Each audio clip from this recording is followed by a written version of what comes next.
Be careful roaming around in areas you're unfamiliar with. You might run into a Skinwalker or a Wendigo. These are 5 first-hand accounts of creepy experiences with the unknown. Enjoy.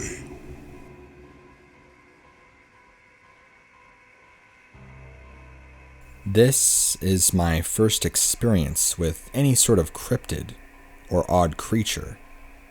Apologies if I've been told wrong information or something I've said seems stupid or vague.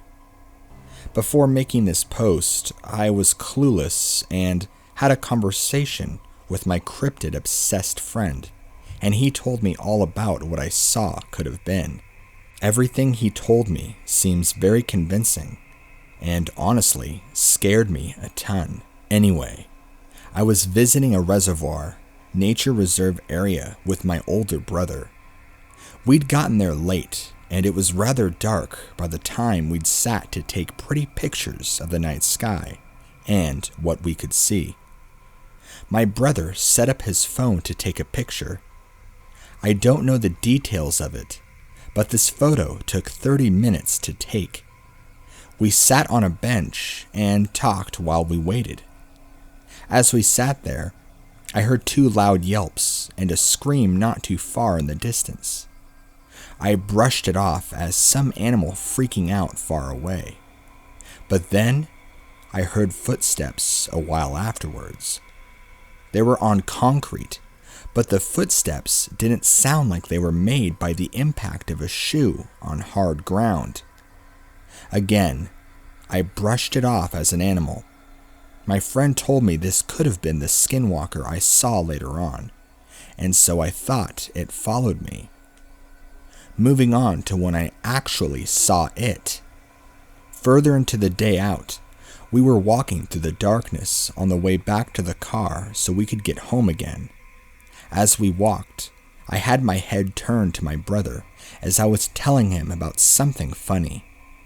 Midway through my sentence, he stopped, shushed me, and said, "What the hell is that?" I slowly turned my head to the left, and I saw a slim humanoid standing there, still. Its bottom half was covered by the tall grass, and it hunched slightly.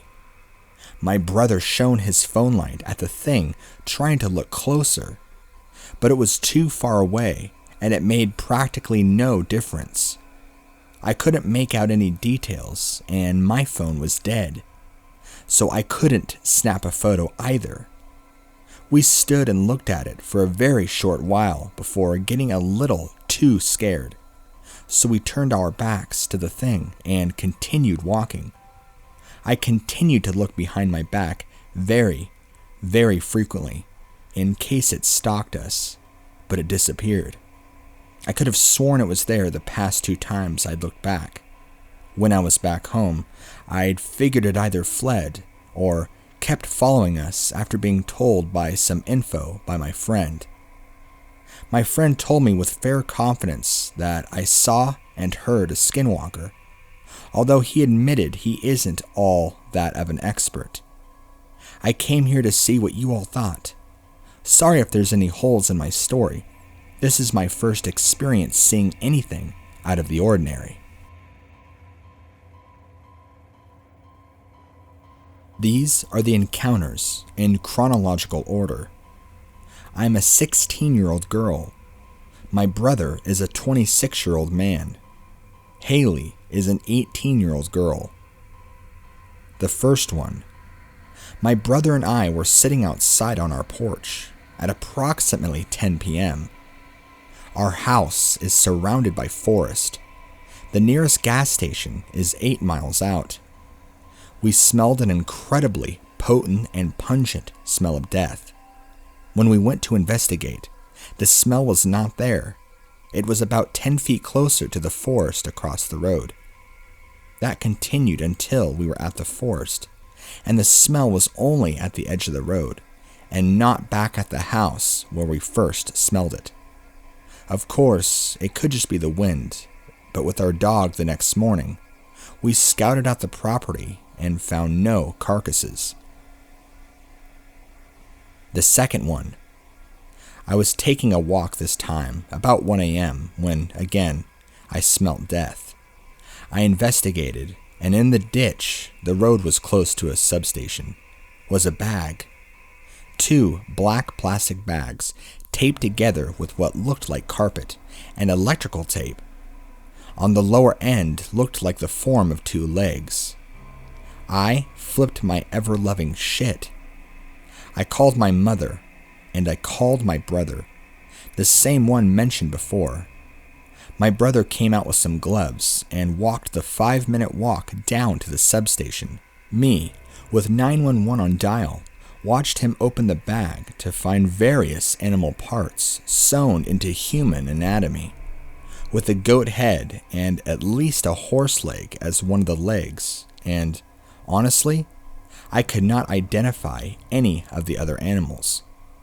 I called the substation, left a message, and went home, because I realized it was not a police matter. The third story. Me and my best friend Haley are deep into the woods, a mile away from anything. We both can defend ourselves and have no fear in doing so. We are sitting on a dock that is near falling apart on a small pond. From about 30 feet behind us, we hear an ambulance. I feel it important to emphasize the protective nature that I have. Amber alerts, police sirens, people yelling. They make me stop in my tracks to investigate. They always have. I have some weird monkey urge to know what's happening. So when I heard the ambulance, I jump up to follow the sound, or see the lights. And when I do, the siren breaks into screaming. Guttural woman screams. I'm aware of how similar bobcats, foxes, hogs, owls, and various prey sound in pain to the human screaming. I know the difference, and that was not this. It did not sound like pain, nor fear, just grief. We promptly left and had no other encounters that night. Story 4. This was last night. It was midnight, and we were driving home through the forest. On a turn, Haley and I saw what I can only describe as a jackal and a German Shepherd hybrid. It had the distinct jackal shawl, was much too large to be a coyote, but maybe a large dog. It was leering at us, and it was not afraid. Do you guys think this is a skinwalker or something else? I'm stumped and properly terrified.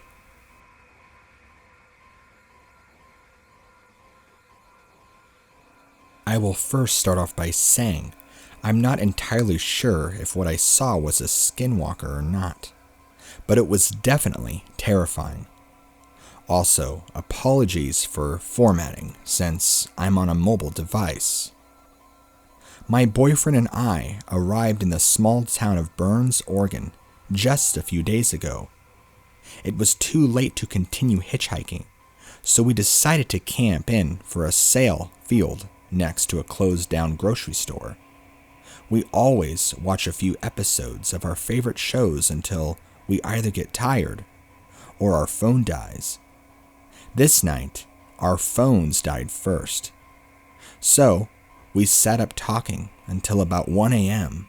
and finally decided to try and get some sleep.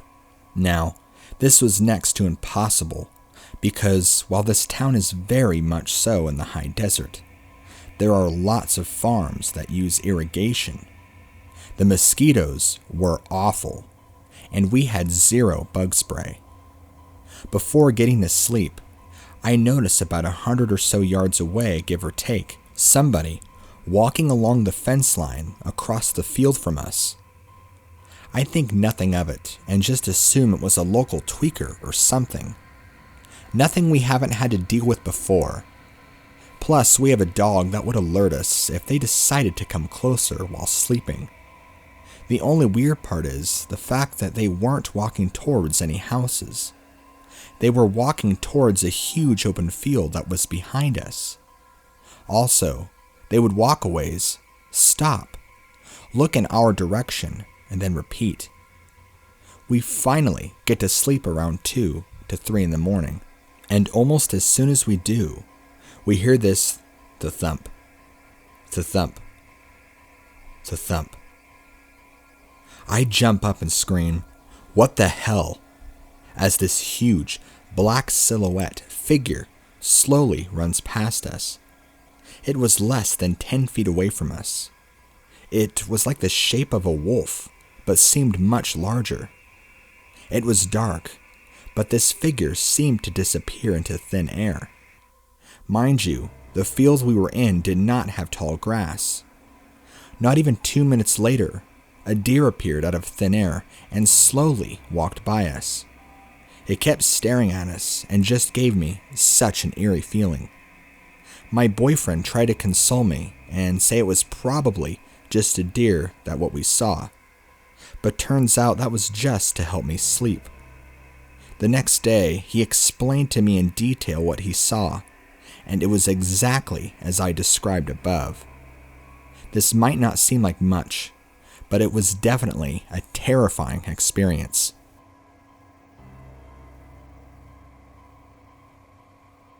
Okay, here's a disclaimer. These are all my mom's stories from when she was young to her early 50s. When my mom was young, she lived on the border between the towns of Calistoga and Napa, nestled on the base of a large hill. Her house, connected to the main highway by a long, winding driveway, was built directly on an old Native American campsite. We know this from local history, and the many obsidian arrowheads we found scattered in the creek bed along the driveway in the dirt in the backyard. The backyard had a pool, and then a small lawn, which trailed off into the wild, dense hillside. My mom, who was a bit of a tomboy, loved to explore up in the hills with her 2 older brothers. She recalls one time while they were walking up in the hills, she was around 10 or so, maybe 11, when they started hearing their mother's voice. But something was off. First of all, it was coming from deep in the woods, and secondly, it was oddly slow, and the words sounded forced, and most unnerving of all, it was calling for them each by name to come to the bear cave. This is what they call the small cave up in the hills, one far from where they were. She and her brothers immediately turned back. Thankfully, they weren't that far from her house, so they were able to get back safely. She tells me this happened, voices calling to her that sounded like her mom, dad, and brothers, as well as hearing sounds that she described as a growl, like if a bear and a cow had a baby and it got mad. Now, skip forward around 40 years. My mom has turned the place into an inn after my grandmother died. The first signs that something weird was happening was when she found a dead buck in the backyard.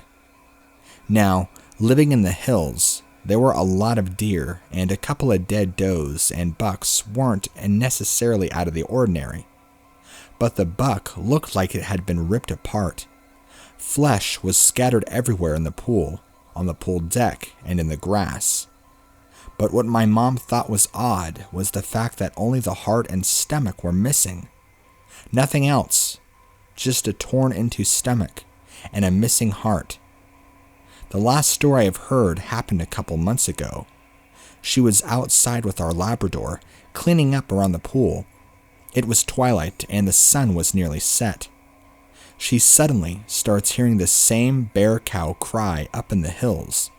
It gets louder and louder, and so is the lab's barking. Our lab, usually a sweetheart, is going ballistic. She's barking and growling as loud as she can, nearly drowning out the cries. My mom immediately takes her inside and locks the doors. The cries stopped after an hour, but she was thoroughly shaken.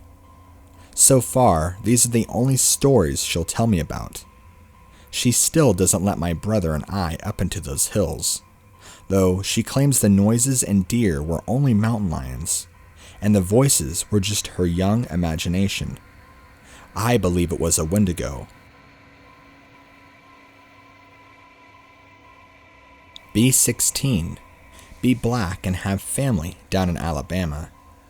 They farm and own huge amounts of land in Huntsville. Uncle owns a big house and a bunch of trailers they put out in the woods for hunting or camping. Down south, cousins suggest that we go out there to camp. No, I'm a city kid from Chicago, so they tease the hell out of me.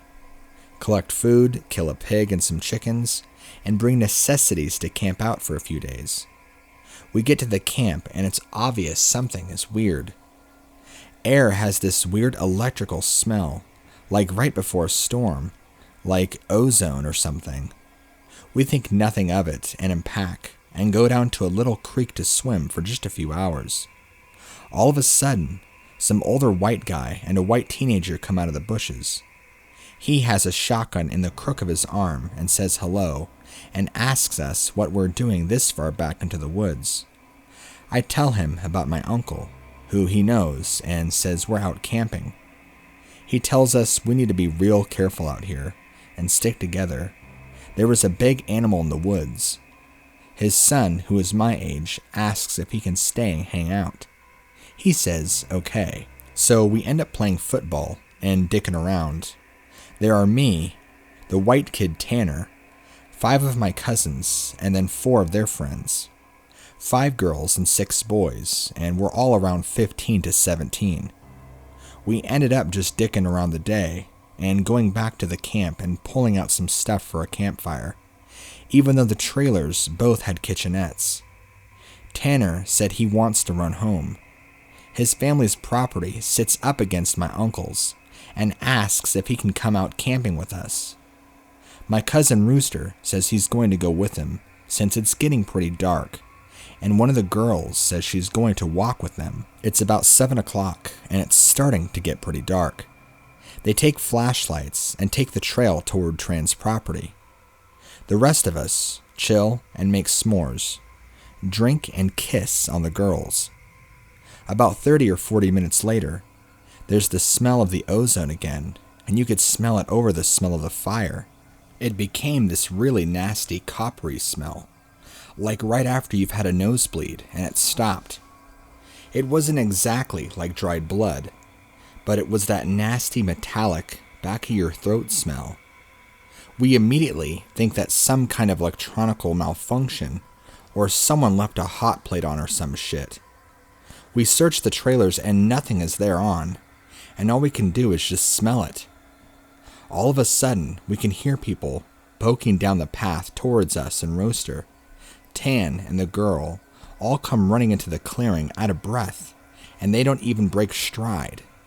They all run into the trailer right by where the fire is.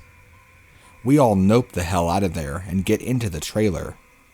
They end up calming down. Even Rooster is crying his eyes out at this point. All the while, the fire is guttering lower and lower. So my other cousins just say screw it and are about to go outside to get the generator out of the shed between the trailers. Tanner goes, hell no. Lock the front door, ain't nobody else going outside. He's been crying too, and his eyes are bloodshot and puffy, and his pants are dirty as shit. He goes on to tell us that they went up to his house. His father said sure he could go out camping, but to make sure they were careful on the way back, and that maybe they should take on the hunting rifle just in case. Evidently, Tanner had seen something in their yard a few days before, and then on one of their pigs had come up ripped up and half eaten.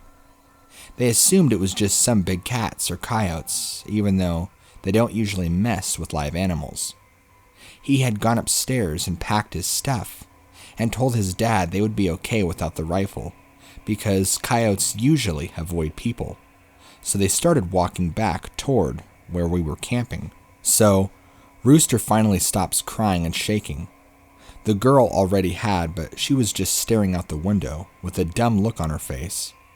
He says they had gotten halfway into the woods toward the camp when they started to hear crap in the forest. It was almost pitch black by this time, so they were unsure at first what the hell it was. The The girl says that she heard something in the bushes right off the trail, and they all beamed their flashlights over there, and there was someone standing back in the woods a little hollow. Rooster said they had shouted at him and told him that he was scaring the fuck out of them, and he was a dick for what he was doing. He says that's when he realized that the guy was facing away from them. So they keep walking, and they start smelling the nasty, coppery ozone smell, and they say that they look off into the forest on the opposite side, and it's a dude standing in the forest, backwards slightly closer to the path. So now they start power walking, and Tanner keeps going. I should have taken the rifle. As they're telling the story, the smell is still super strong, even inside the cabin. They say that after they started walking faster, that a kind of low gibbering had started coming out from both sides of the woods, and they started booking it back to the trailer.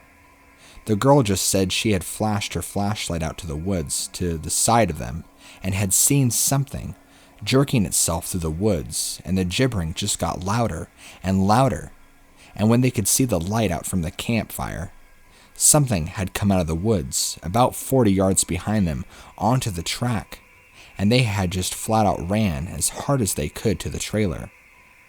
So we're out in the woods, and at this point, assuming it's some rednecks or some shit trying to fuck with us.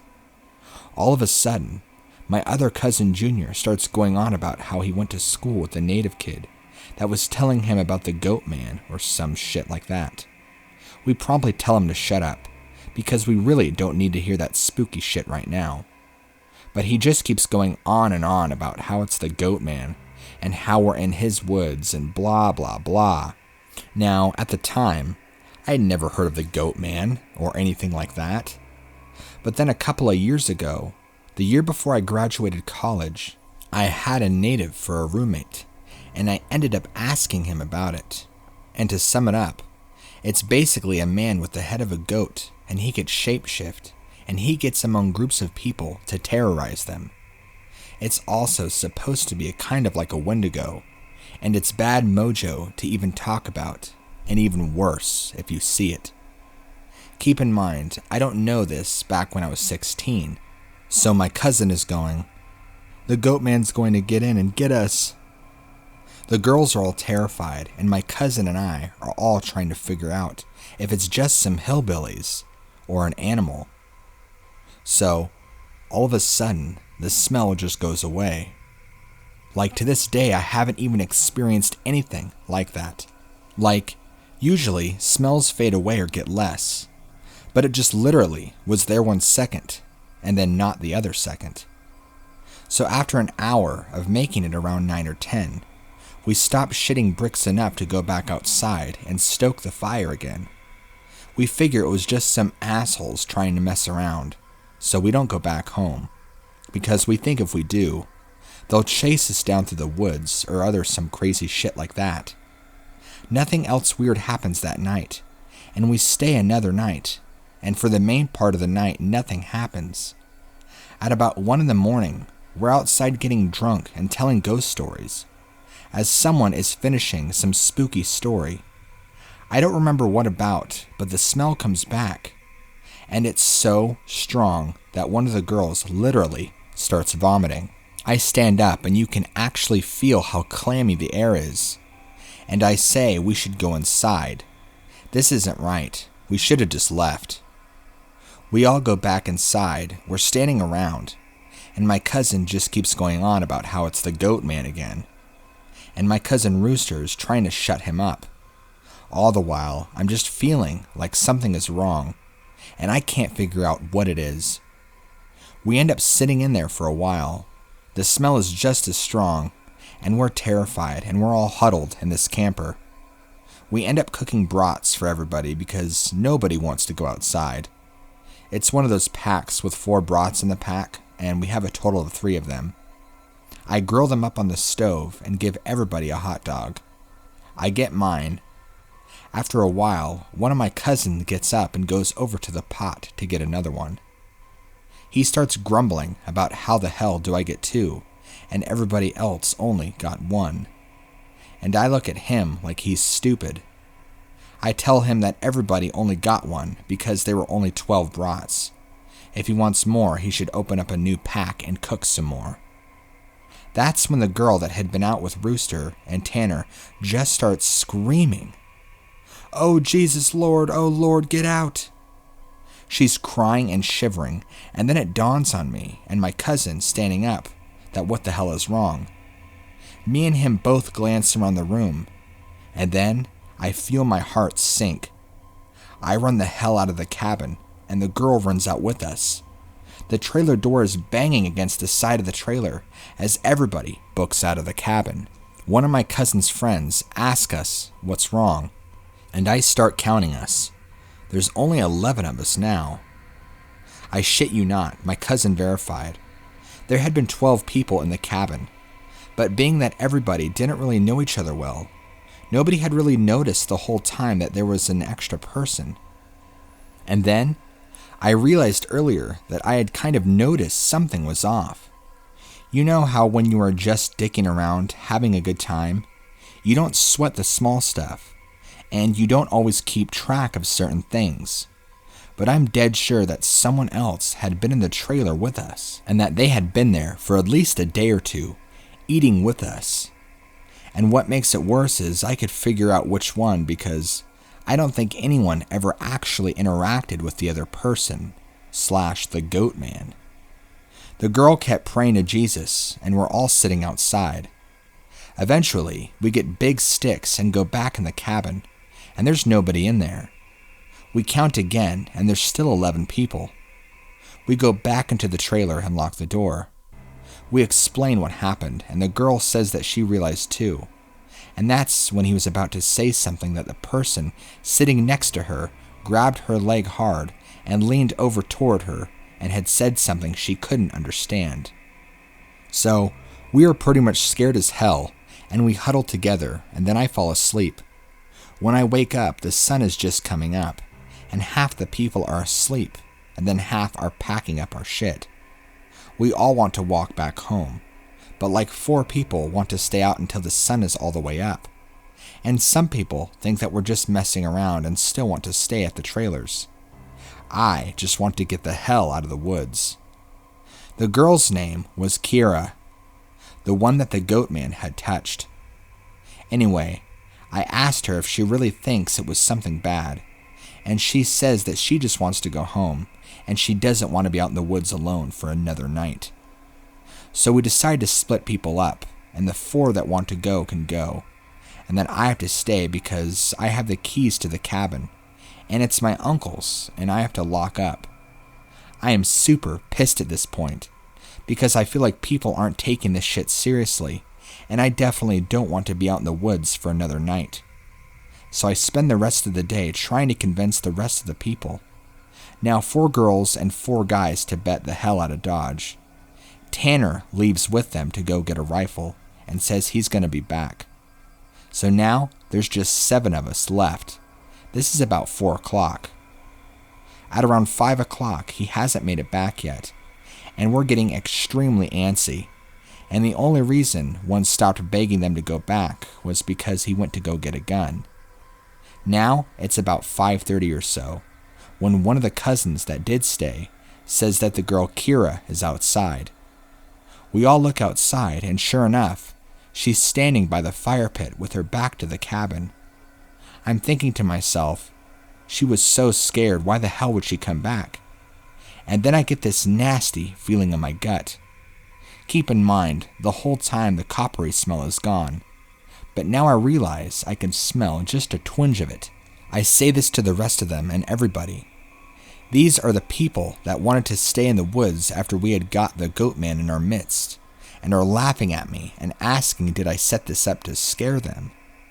I'm looking at them like I'm not bullshitting you all right now.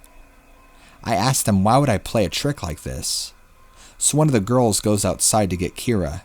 She gets about halfway to her and stops cold. Kira starts heaving.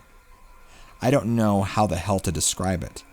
Sort of like if someone with their back turned was laughing without actually making any sound. And it was the fact that I thought this that made me realize there was not a sound in the whole woods. It was dead silent. This was like later on in September, so it was still fairly hot at the time. But it was super chilly on some days too, and you could usually hear big geese honking or some kind of birds or squirrels chittering. So I step out to open the door and tell her to come back in the trailer right now. She backs up into the trailer, and we lock the fucking door and pull down all the shades, except one, and put someone there in a chair to watch her. She stands there for another 20 or so minutes. The guy turns to say that she's still there, and there's a huge bang on the door. We all jump up and scramble around the living room of the trailer. The bamming is super loud. So now my cousin is holding one of the girls, and the other two are kind of giggling with nervous laughter, and me, the other two guys, are just shitting bricks. Then we hear Tanner. He's screaming, "Let me in, stop playing!" So we go over to the door and open it, and he stumbles in with his rifle. There's nobody else outside. Evidently, he had walked up into the campsite.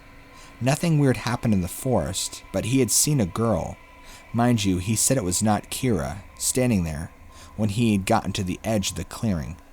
She had turned toward him with a slack-jawed look, and just stared him down, slowly tracking him as he walked around the outside of the clearing toward the camp. He said it wasn't until he was almost halfway to the trailer he had realized that she was getting closer to him.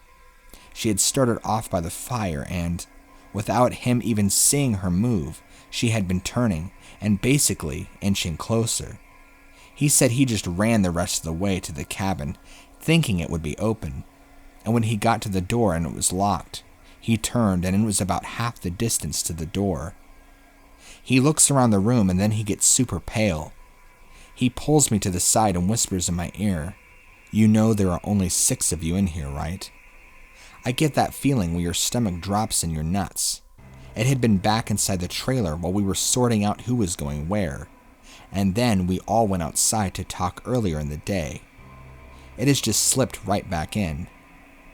We look out the window, and there is nobody out there. So we recount everyone, and then, basically, I go over and ask everyone how many people were here earlier, and everybody says 8. I say, "Well, how many are here now?" They all do the count and then realize there are only 7 people in the cabin. So Tanner had brought back a couple of boxes of ammo and his rifle, and he had told his dad that there was some kind of animal in the forest because he didn't think his dad would believe him if he said it was a goatman. He says that his cousin is supposed to be coming down in a few hours, and that in the morning we can all go back to his place, and his cousin will drive us all home. Now, I'm really freaking terrified, but I at least feel better because we can be American and shoot the hell out of whatever it is if it comes back. But then, my cousin gets into this huge argument with one of the girls because she thinks that I'm trying to be funny and prank them, and that she's really getting scared, and that I'm not funny. He keeps telling her I'm not the kind of person, and she says, "Well, how do we know the girl wasn't just Tanner in a wig? Or is it really the goatman? How do we know that this is the real Tanner, and that the goatman just didn't kill Tanner in the woods and take his gun?" So we get into this huge argument about it, where me and Tanner are like we could seriously be in danger, because at the very least, someone has to be sneaking themselves into our trailer without us knowing and mingling with us, and at worst, it's something bad in the forest messing with us. One of the girls is crying and saying that she wants to go right now, and we're trying to tell her that's a no-go because none of us are walking through the woods in the middle of the night. At this point, the sun is starting to go down, and it's getting a little cloudy out. We eat something and turn on the radio for a while, but we can't really get a station out there without anything decent, so we turn it off at about the time that Tanner's cousin shows up. At this point, the sun is just barely over the horizon, and he has one of those heavy-duty lantern flashlights and another rifle. He walks up to the trailer, and we whisper to Tanner, asking if he's sure that's his cousin, and he says yes. The guy looks behind him and all around the camp, then walks in. He kind of glances at all of us and looks a little confused. He says, "Where's your other little buddy at?" I figured she would meet me up at the cabin. Is she a little be slow or something? And had he been cooking blood in the cabin because it smelt like bloody and hot pans all the way up the trail? We all fucking nope. Betamax and ask him what the fuck he's talking about. He had come down the same trail as Tanner had been using, and he had come up upon one of his buddies standing in the middle of the trail looking at him slack-jawed. He had asked her a bunch of questions, but all she did was just look at him. Then she smiled at him, and he said he kept walking, but she couldn't seem to keep up with him, and kept lagging a little bit behind him. He said he asked her if she was hurt or something, and did she need help, and she had continued to stare. He said eventually he had been walking and had turned around, a bend in the trail when he turned and went back to see if she was okay, but the trail was empty. He had assumed she had taken some sort of shortcut through the woods to their trailer. Well, tell him the whole story of what's been going on, and he nopes the hell out. Like I expected him to stay, or say we're full of shit. He was like 19, I think, but he just listened and then sat down on the couches in the living room. He says that when she had kept trying to lag behind him, it kind of weirded him out, so he tried to keep up in front of her, but no matter how slow he walked, she was always lagging a little bit behind, and that he smelled this nasty smell, and it got stronger as he got closer to the camp. He said eventually it got really strong, and she had said something really low that he didn't quite catch, and he had turned and she had been right the hell up on him, and he stepped back from her. It was at this point he asked her if she was okay, and if she wasn't him to carry her back to the rest of the way, and she just kept staring. He said he reached out for her, as in to grab her on the shoulder. He must have misjudged the distance, because she was off to the side of where he had put his hand, like she had moved while he was looking dead at her. So at this point, we know the shit's real, unless Tanner is playing a joke, which we can tell he's not because he's almost pissing his pants. So load the rifles up and we eat some more, and we kind of just sit around until about 11.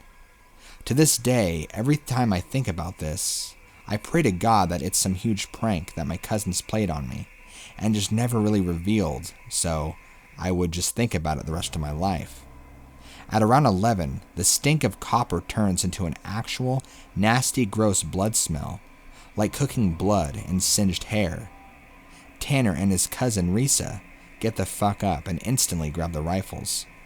There's like half knocking, half clawing at the door, and I crap you not, there's this voice, and it sounds like when you see the YouTube cats and dogs whose owners teach them how to talk, and it says in this halting, weirdly toned voice, "Let me in, stop playing around." It made my nuts creep up against my body. One of the girls just starts crying and calling on Jesus. It was so obvious it was not a person talking. It didn't even have the right cadence, and that's some stuff that I've never realized until that moment. But all people have a certain cadence when they talk, no matter what language. All people have a certain kind of rhythm to talking. The shit didn't have any kind of cadence or rhythm. YouTube those cats, and that's what it sounded like outside the door. So no, I'm in full-on terror mode, and we keep yelling outside, "Who is it? Stop messing around."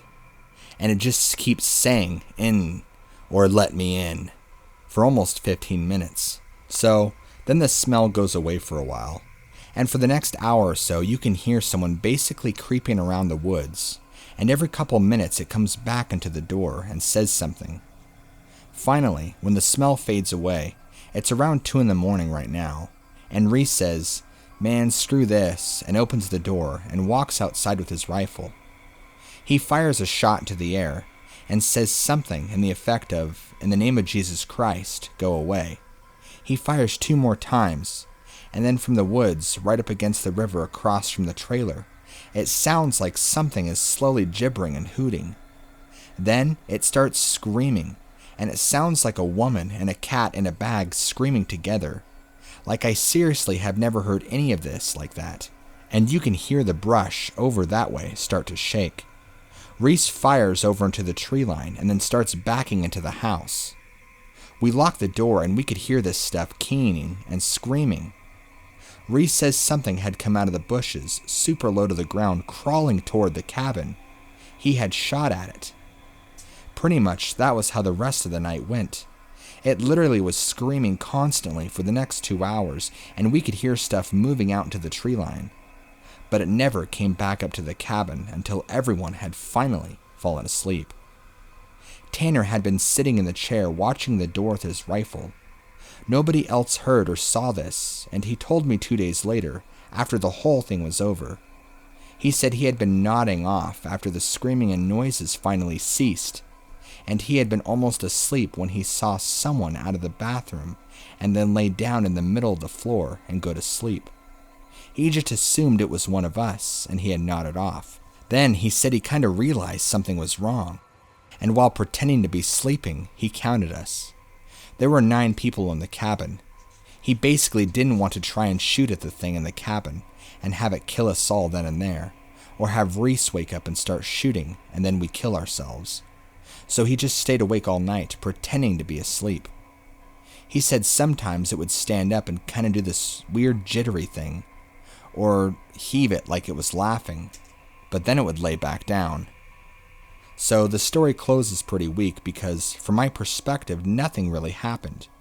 We woke up and I noticed that Tanner was a little jittery, and that he was avoiding looking at all of us. But we ate some breakfast, packed up, and started walking to his house.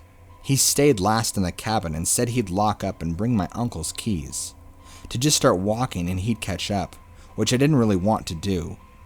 We got a little bit up the path and he came running up, and basically, we just jogged back to his house and his cousin took us home. There was a window in the bathroom. Tanner had gone back to lock up and look in there, and he said there was a window, that we were stupid to lock and that there was no screen on it. The window was effing up when he went in there. I'm guessing it had been doing that all along, waiting for us to fall asleep or slip up, and then getting in among us. It walked with us all the damn way back to his house, and then he said it lagged to the back of the group, and then looked him dead in the eyes and walked into the woods.